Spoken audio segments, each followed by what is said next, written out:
Hello and welcome to Mindful Monana, the show that engages, interacts and informs you, the everyday Motswana, on everything affecting the life of the youth of today's modern Monana, Motswana. Today we'll be talking about a topic that affects us in different ways, in different seasons, all throughout the journey of life. We'll be talking about identity crisis. It happens when someone begins to question who they are, what they stand for, and where they belong.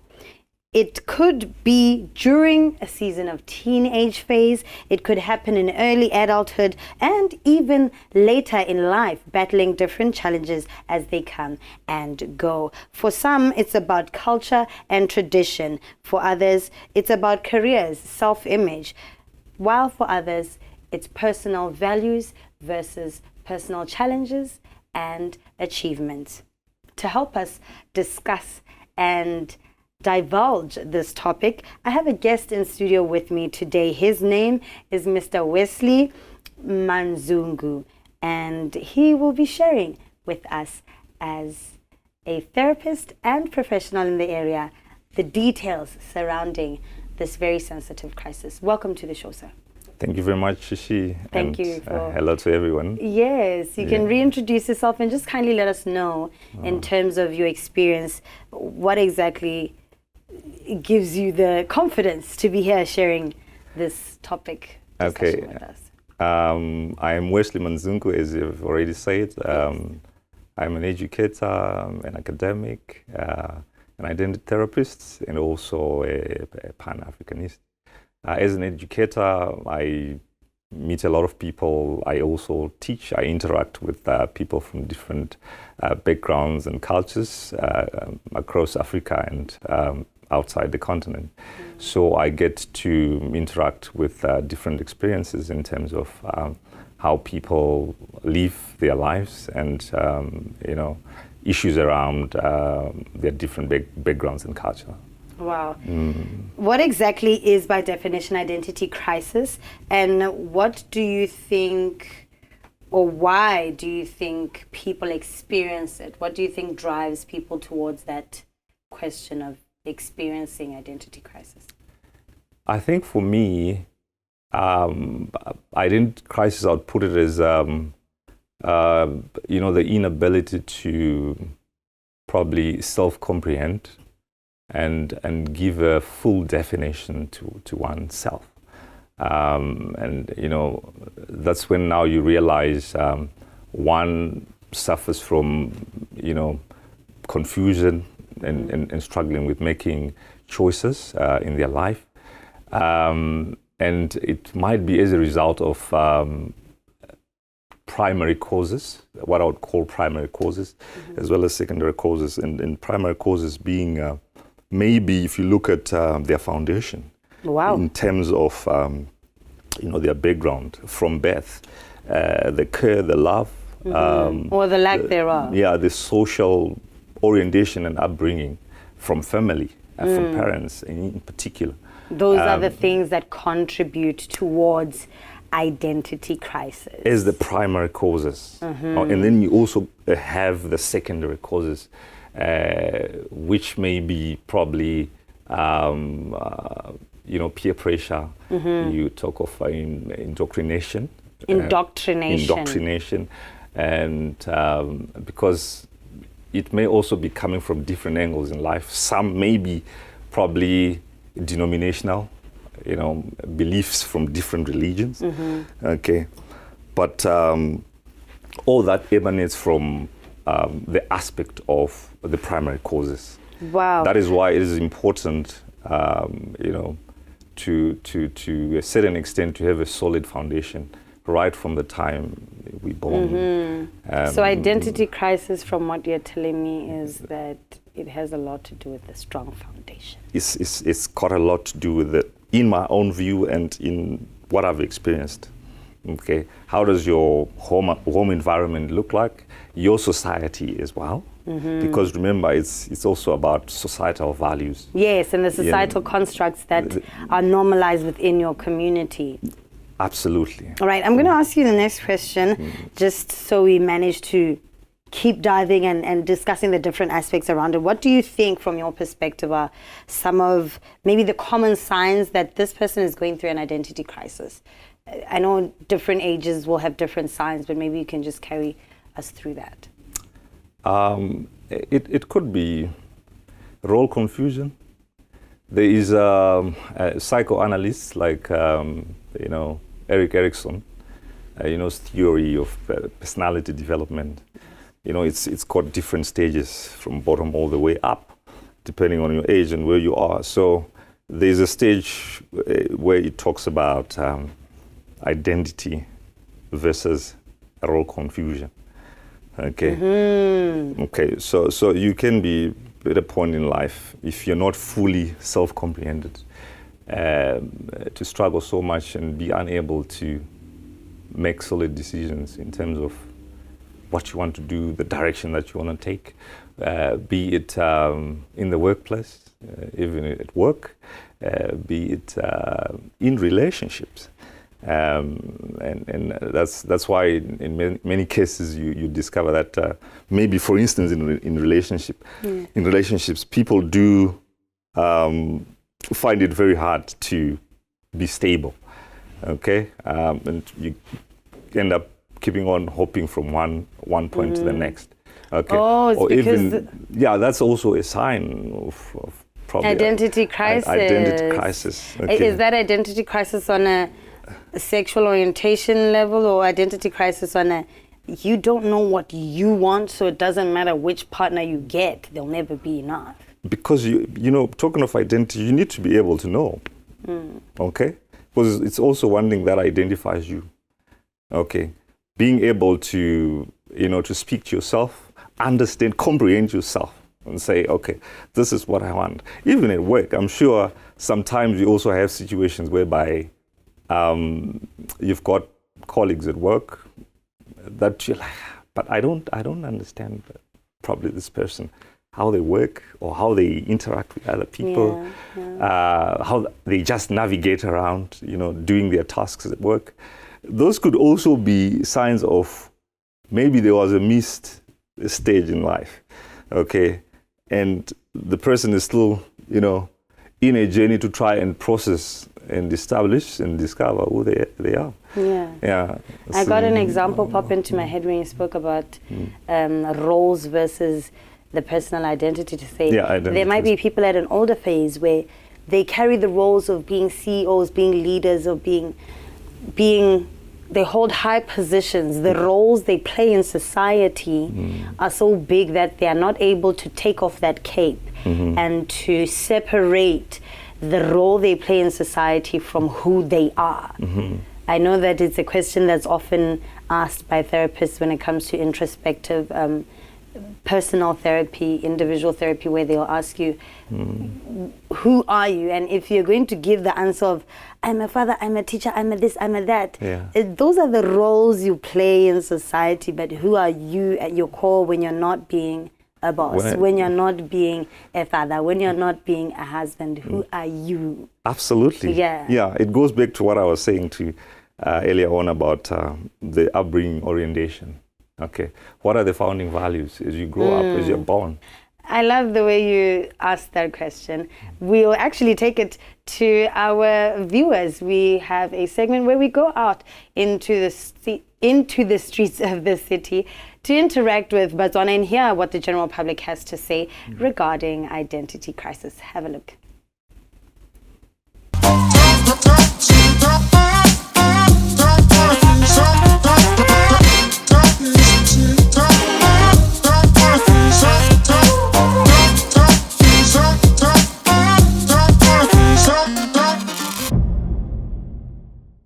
name is Tamara Maria, and I'm a fourth year student at the University of Botswana studying finance.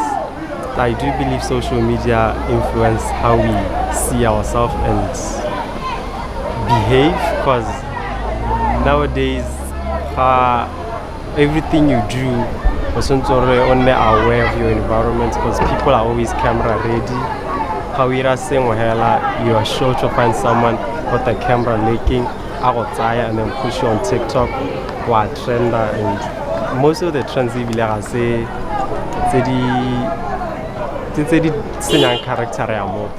my name is Pearl. Most people nowadays are on social media, and in social media life is glamorous, and people they tend to measure their lives based on the media lifestyle, of which is not a reality in most cases. Most people are not what they portray on social media, and so it can affect somebody how they see themselves. It does affect people how they see themselves because of the constant comparison while they watch other people's lives flourish just for the camera. So it would affect a person. That's how I feel. It affects people that way. They constantly compare themselves to what they see on social media, and it kind of lowers their self-esteem, really, and they feel like they're not worth they're not worth it. Young people struggle with identity because we're never really schooled on especially like culturally. I create like to know who you are. They should. Your parents and society has to set like a foundation, define it's determined by the environment around you. And the 21st century influence what we see on social media rather than our local environment. Education, just telling people that what they see on social media is not really is not reality. It's just basically it's just education, letting people know that all the things that they see on social media is not reality. Nah, I'm pro culture because I feel like who we could be we are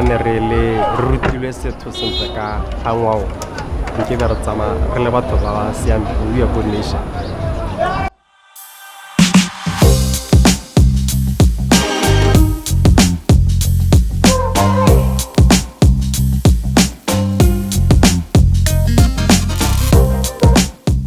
Well, that was a very insightful clip with some very powerful and personal reflections and voices from the community. It's clear that identity crisis is something that a lot of people relate to, even though they might not know how to speak out about feeling that crisis, or maybe even identifying it as they're going through it.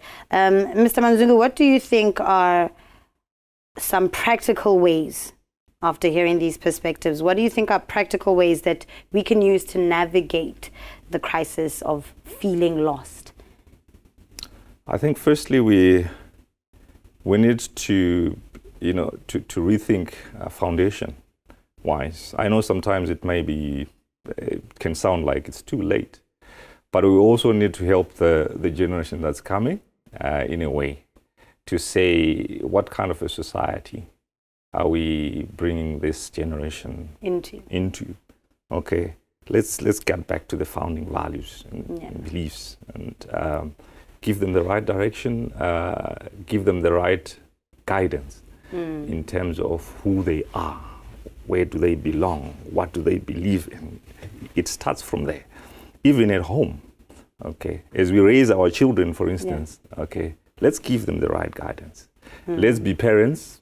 Okay, I also take it back to us as parents. Let's be parents who are present, okay, and make sure that we guide our children accordingly. And presence isn't financially. It's not financial. It's not I paid the roof for your head. There's clothes on your back. No. It's being emotionally present and physically. involved. Yeah, you need to understand your child. As an individual, not as the individual. project you thought they'd become. Yes. Because I think it's with child raising and grooming young people into adults, there is that challenge I think parents face of the unachieved goals from their own life and the dreams they have for their child versus what's inside that child. Yes. Because there is a conflict of interest and a clash that probably contributes to the identity crisis when it comes to the fact that you could be nurturing in your child what you wanted nurtured in you, but it's not what that child needs nurtured in them. Absolutely. Which is causing the disconnect and therefore indirectly inevitably that identity crisis. What would you say, sir, lastly, to viewers and young people out there as a message to anyone struggling with their sense of identity and maybe how to better show up and be more fully confident in who they are to eliminate that crisis feeling of a lack of identity? You just need to believe in yourself and be who you are and not to want to be like somebody else. Okay? You are Shishi. Yes. You are from Serowe. Yes. Okay? Yes. You don't shy away from that. Yes. That is who you are. Yes. Okay? Yes. Yes. That is, from where I sit in my view, we need to take it from there. Because what we find nowadays is, there's this thing sometimes that happens where we self-hate, but we are not aware. Okay, you are afraid or ashamed of identifying yourself with your roots. Okay, even the food that you want to associate with, even the clothes that you want to associate with, even the language that you want to associate with, the people that you want to associate with. Okay, so we need to make sure that we go back there. Okay, then we find the true us. Going back to a core of self-acceptance. Yes, self-acceptance. And acknowledgement. And also I'm challenging the parents to give that foundation to, let's not disguise. Let's not give a wrong impression. Your language, your mother language is inferior, because also there's an element of inferiority complex. Yes. Especially when it comes back to our continent. Okay. And making room for foreigners and still holding space. And yes, we for feel ourselves. inferior to speak, our mother tongue. It feels inferior to eat your in front of people who bought a foreign language. To our you land. understand. So we need to deal with that. Yes. Then we can move forward and be able to, lastly, learn, unlearn, and relearn. Okay? Remember bad habits. You learn bad habits. Yes. Okay? But you can still unlearn and learn them. Yes. And then relearn the good habits. Lovely. Lovely. It's been such a pleasure having you with us, Mr. Manzungu. Thank you so much for sharing your wisdom and, of course, contributing likewise in the plethora of knowledge that you have. Is there any way that our viewers can reach out to you in case of a need for your assistance in terms of identity therapy? Maybe you can give your contacts out or a way of communication so the public can reach the benefit of your services. Well, I can be reached on my mobile phone number, which is 713436 and 52. Yes. Yes.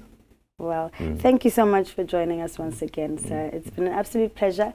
I do keep the invitation open should we have to divulge it further, given the other aspects of this topic that we haven't covered. A very deep, intense one, but that's all the time we had this side on this show. From myself, Shishi, Mindful Monana has given you a wonderful show. A very big thank you once again to our beauty and makeup sponsor, PWF, that is Beauty by Penny, and the rest of the Lesedi team. And I say very, very, very, very blessed goodbye to you. Have yourself a safe, insightful, and informative week ahead.